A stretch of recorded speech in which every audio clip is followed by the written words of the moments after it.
Normally people in Dawah, they used a false strategy of logic, which tips itself. They say that everything has a creator. So based on this, they try and prove that everything has a creator, which according to me is a wrong logic. For my own clarity, this is a rather spontaneous question. I have a friend, she's an atheist, and on our endless debates on the existence of God and all that we talk about, she has two claims, she makes two claims. When I pose her with the question of what the Quran says in terms of the existence of the universe and the world and how it states many facts, she turns around and she says, well, that knowledge was not just for the Quran, it actually existed before the Quran. There's scriptures, there is books before the Quran was even written, detailing information about the universe. So it's not just this knowledge that is superior to the Quran. What do I say back to that? Is she lying? Do scriptures exist? I mean, I have ignorance myself, but, is this knowledge, was this available before the Quran was written? And secondly, another claim she makes is that I give the analogy of, you have something in creation, who knows it? The creator will know about everything about it.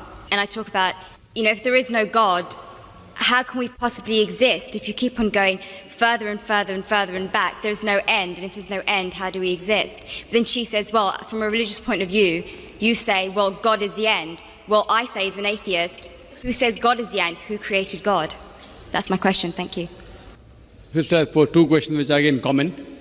The first question is that all the things mentioned in the Quran were already present before.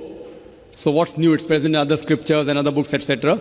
That's the first question. The second question is, who created God?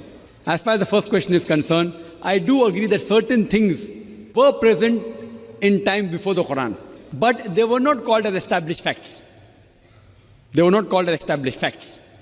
For example, the thing I quoted that the sun, previously people thought that the sun rotating. There are certain things which were there in the Greek history and the philosophical history. But for example, when the Quran speaks about the spherical shape of the earth, these Greeks, they believed that the earth was spherical, but no one believed in them. So certain facts, not all, a small percentage, what the science has come to know today and what Quran mentions, were told by people previously, but they failed to realize that the same Greeks mentioned 100 other things which were unscientific. The same Greek even mentioned that the earth was center of the universe, which is totally wrong. So imagine if 100 points are mentioned and Muhammad Sallallahu Alaihi Wasallam picks up one which is correct. That's also not possible. So I do agree with you, sister, that certain things were mentioned before science established as a fact today. But these things weren't established that time. And to say that out of the 100 false things they mention, if one thing is right, to pick up the one correct thing is again also not possible. Once it's possible, but not thousands of times, sister. Because only a person who is, even a scientist cannot do that. Only the Creator himself can do, and that's Allah subhanahu wa ta'ala. So I do agree with you, but that portion which has been mentioned earlier in earlier scriptures and other philosophical books is a small portion, but that too, along with that portion, there are other things which aren't scientific mixed with that. Coming to the second part of the question, that who created God? Normally people in Dawah, they used a false strategy of logic, which tips itself. Most of the people, when they try to prove the existence of Allah subhanahu wa ta'ala, they say that everything has a creator. For example, who created this book? How did the book come into existence? Somebody created it. Who created it? And they go back. Where did you come into existence? Who created you? Your father. Who created your father? The grandfather. And then goes to God. Who created this microphone? Created the factory. Who created the factory? And then they try and prove who created the sun? God. Who created the moon? So based on this, they try and prove that everything has a creator, which according to me is a wrong logic. In my strategy, what I spoke today, I never said everything has a creator. That is the atheist who told me that the first person who will tell about the mechanism of this thing is the creator. I never said that. I say every created thing has a creator. But by definition, Almighty God is uncreated. It is like there's a person, suppose my friend, he comes and tells me that my brother John was admitted in the hospital. He gave birth to a baby. Was it a girl or a boy? Can you guess, sister? Was it a girl or a boy? Brother John gave birth to a baby. Was it a girl or a boy? Brother John was admitted to the hospital. He gave birth to a baby. Was it a girl or a boy? Can you guess? You can't guess. Can anyone guess? How can a man have a baby? So to ask the question, he gave birth to a baby, whether a girl or a boy, is illogical. The same thing, the definition of Allah is uncreated. The moment you say who created Allah, he ceases to be Allah. Therefore, the definition of God is uncreated. Therefore, Almighty God has got no creator, if he is a true Almighty God. Hope that answers the question. Mr. Naik, this is myself, Dr. Suryakant Pawar from St. John Hospital. Thanks for the nice and enlightening lecture about the Quran as God's word. As you mentioned that Quran is God's word, I just want to ask you, who is the creator of the God? What is the origin of God?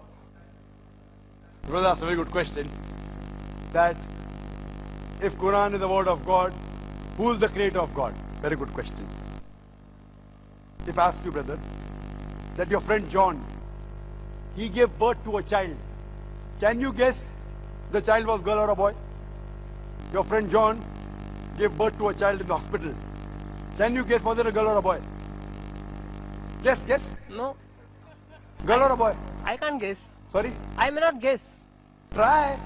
At least 50% you'll get right. Yeah, 50%, 1/2 chance. Okay, tell me. Boy. Boy. Whether can a man give birth to a child? No. So is it a girl or a boy? But the name can be followed female. I'm asking you, your friend John. I don't know anyone female called by John. No, we can call, Boy. na? Okay, suppose a friend who is a boy, is a man. He went to hospital. He gave birth to a child. Was it a girl or a boy? Girl. Can a man give birth to a child, brother? No. Now you understood. A man can't give birth to a child. So where's the question of it being girl or a boy? So by definition, God is uncreated. So question, who is the creator of God, is like I asking you a question. Your friend who's a man, he gave birth to a child, is it a girl or a boy? The question is illogical. Because by definition, a man cannot give birth to a child. So where's the question of girl or a boy? So by definition, God is uncreated. Every created thing has a creator. God does not have a creator. Therefore, my argument with the atheist, I never ever said that everything has a creator. I said every created thing has a creator. But the God is uncreated. By definition, the moment I mentioned who is the creator of God, he is not God. Therefore, by definition, God is uncreated. Hope that answers the question. Okay. Thank you.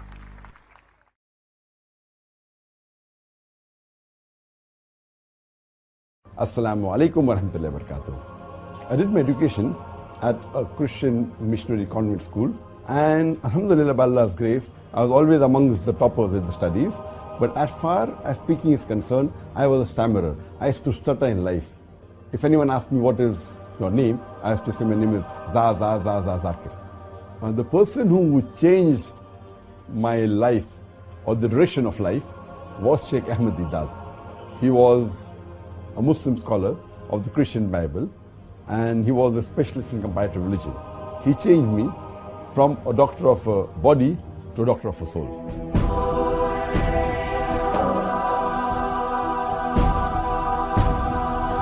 Alhamdulillah, my parents always supported me throughout my life for my dawah activities. And my mother wanted me to become like Dr. Chris Barnard, who was the person who did the first heart transplant in the human being. Later on, when I asked her that, do you want me to become like Chris Barnard or Sheikh Ahmed Deedat? She said, I can sacrifice 1,000 Chris Barnards for one Sheikh Ahmed Deedat. My main mission of life is to unite the Muslims. The only way we can unite the Muslim Ummah is on the criteria of the glorious Quran and the authentic hadith of Prophet Muhammad Sallallahu Alaihi Wasallam. With this aim in life, we started Peace TV English 9 years ago. It is the hadith of Prophet Muhammad Sallallahu Alaihi Wasallam that Islam will enter every home. Ashhadu Allah ilaha illallah wa ashhadu anna Muhammadan abduhu wa rasuluhu. I just want to say, Subhanallah and La ilaha illallah.